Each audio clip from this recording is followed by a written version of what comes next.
Hello guys, good morning. Welcome to Jesus Kitchen. I share with you guys today, I cook ampalaya.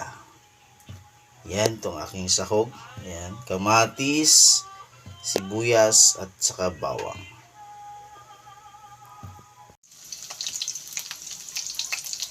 Yan na guys, yung aking sibuyas at bawang.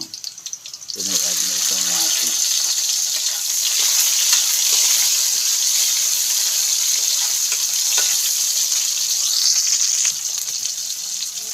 Then yung aking ampalaya.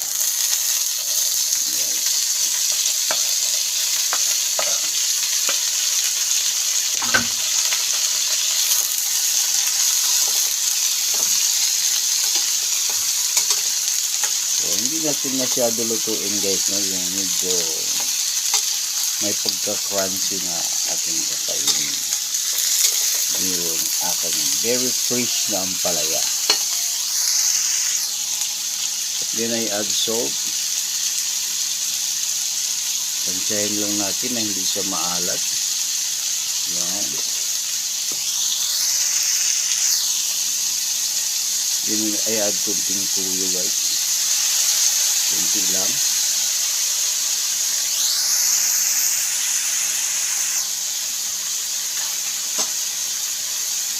Mix lang po natin. Wow, ang sarap nito guys sa umagahan, no? Ampalaya, pritong ampalaya with egg. So maya guys, ilagay ko yung ating egg. Yan. Again guys, don't forget to like, share, and subscribe sa aking channel, Jesus Kitchen. Hey. Then I add kunting seasoning.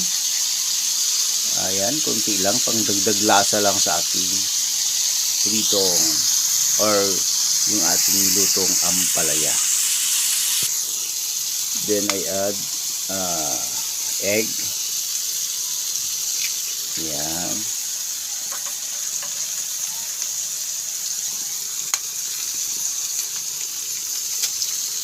Yan.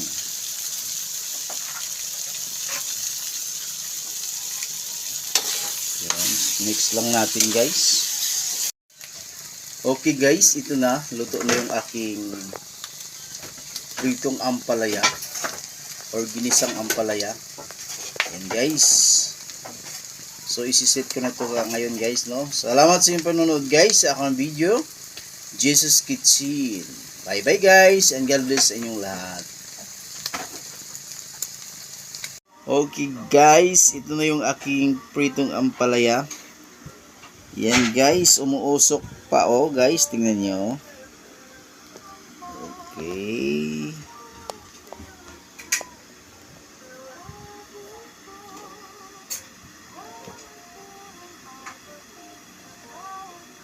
Okay guys, ito na yung aking pritong ampalaya. Umuusok pa guys, tingnan nyo.